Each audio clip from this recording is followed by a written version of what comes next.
Nesta videoaula, irei mostrar os 6 principais ciclos econômicos do Brasil. Neste caso, tivemos mais do que 6 ciclos, mas os principais protagonistas desses ciclos só foram 6. São eles: o ciclo do pau-brasil, de 1500 a 1530, do século XVI, o ciclo da cana-de-açúcar, que vai do século XVI aos meados do século XVIII, o ciclo do ouro do século XVIII, o ciclo do algodão, que vai do século XVIII ao século XIX, o ciclo da borracha, que vai do final do século XIX ao século XX, e o ciclo do café, que vai de 1870 a 1930, seguidos pela industrialização. Quando falamos em seguidos pela industrialização, 2 desses ciclos não aconteceram dentro do contexto da Revolução Industrial. Foram eles: o ciclo do pau-brasil e o ciclo da cana-de-açúcar. Lembrando que irei fazer 3 vídeos sobre os 6 ciclos econômicos da história do Brasil, onde cada vídeo irei trabalhar com 2 tipos de ciclos, até completar os 6. Enfim, o ciclo do pau-brasil ocorreu bem no início do contexto da Idade Moderna, no chamado absolutismo monárquico europeu. O absolutismo começou a se estruturar no finalzinho do século XV da Idade Média e consolidando-se ao longo dos séculos XVI e XIX na Europa. Mas seu auge foi no século XVII.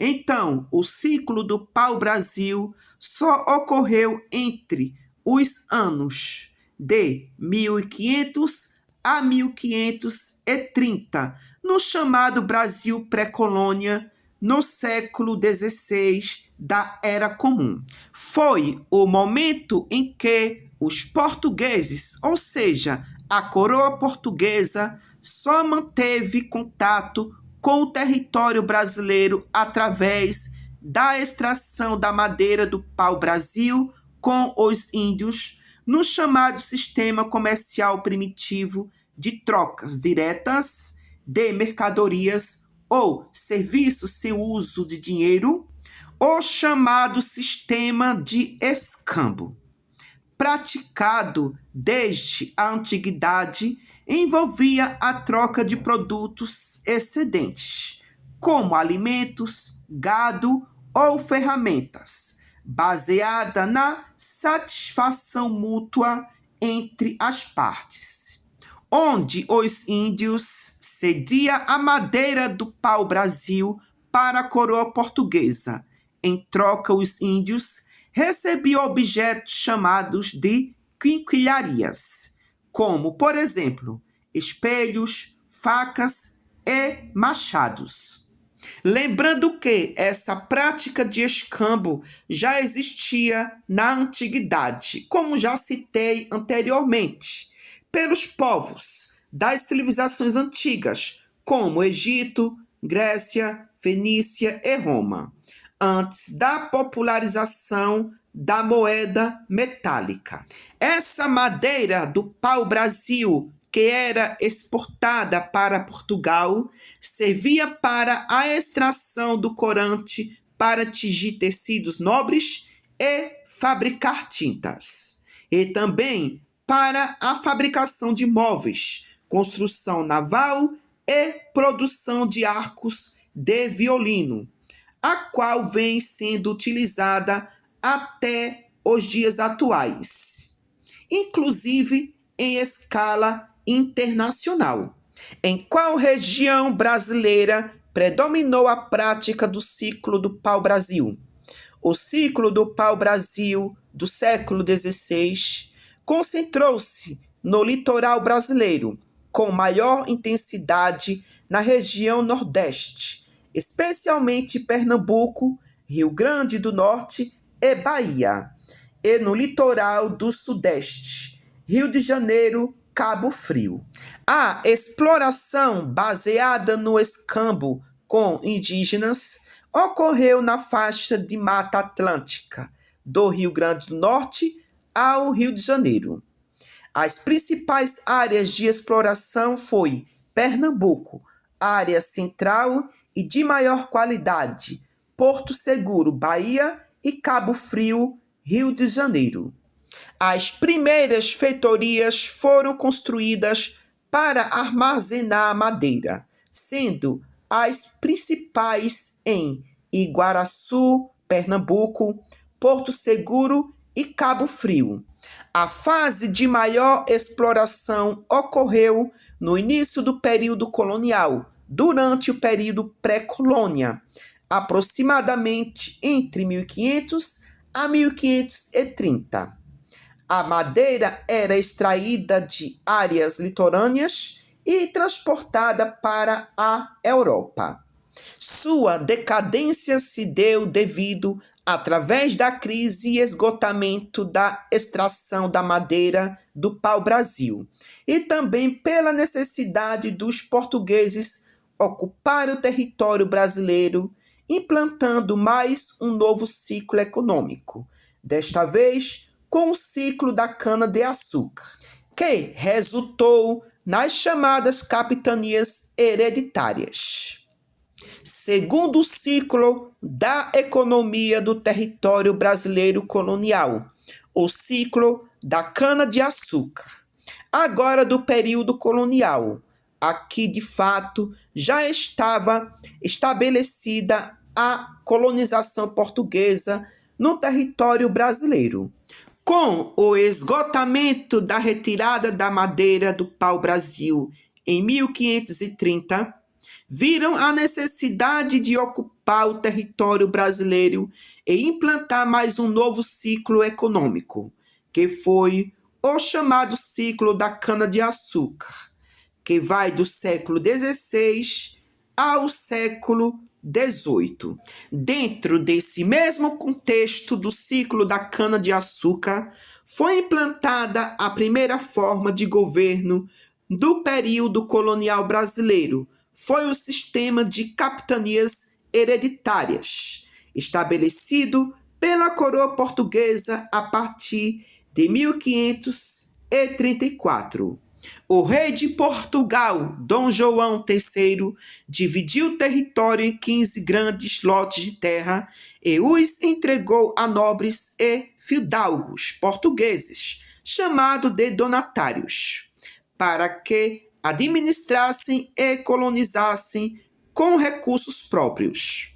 Só ressaltando, foram divididos em 15 lotes de terras distribuídos a 12 donatários, mas costuma-se citar 14 capitanias de fato, pois alguns lotes pertenciam à mesma pessoa ou eram subdivisões administrativas.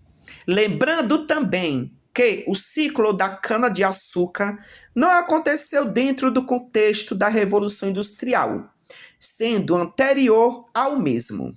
Desses 15 ou 14 capitanias hereditárias, apenas 2 progrediu. Foram elas a capitania pernambucana, ou seja, de Pernambuco, e a capitania de São Vicente, São Paulo.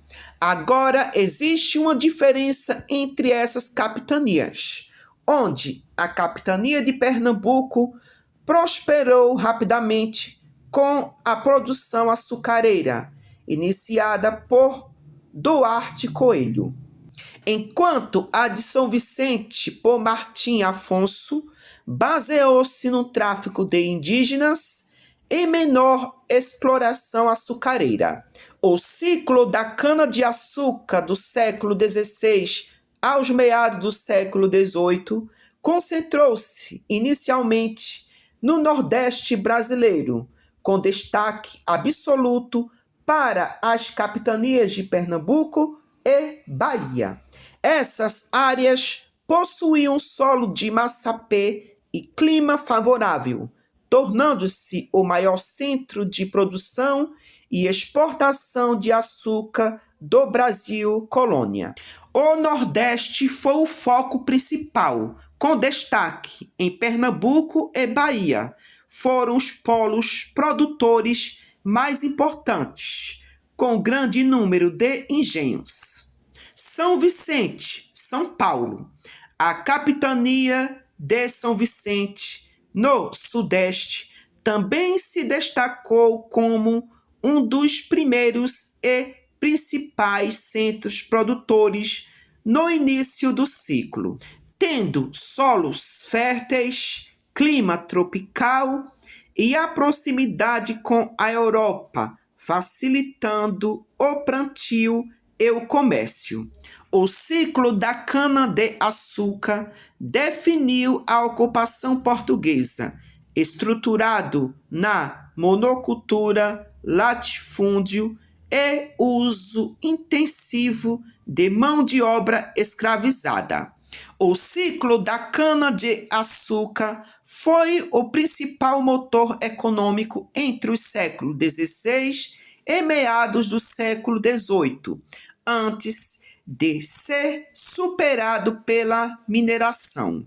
O fim do ciclo da cana-de-açúcar foi marcado principalmente pela concorrência do açúcar produzido pelos holandeses nas Antilhas, que superou o produto brasileiro em qualidade e preço. Após serem expulsos do Nordeste em 1654, os holandeses abandonaram o comércio com o Brasil, provocando uma crise econômica. Embora a produção de açúcar tenha continuado, ela deixou de ser a atividade econômica principal do Brasil, cedendo lugar ao ciclo do ouro. Esse momento da invasão dos holandeses no território brasileiro, com destaque em Pernambuco, foi devido à chamada União Ibérica, que foi o período onde o mesmo rei da Espanha também foi rei de Portugal, e assim unindo as duas nações, com essa união por um único rei, onde os holandeses aproveitaram o momento e invadiram o Nordeste brasileiro, com destaque Pernambuco.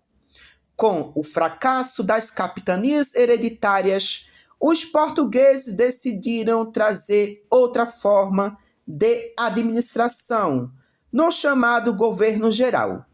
Lembrando que Pernambuco sempre foi um destaque, um espaço geográfico histórico do Brasil muito cobiçado pelos europeus, principalmente pelos portugueses, porque os portos da região nordestina, com destaque Pernambuco, é muito estratégico para a comercialização e mais próximo da África e da Europa. Por isso que a história do período colonial, o Nordeste brasileiro, com destaque para Pernambuco, sempre é citado nos eventos históricos da história colonial brasileira.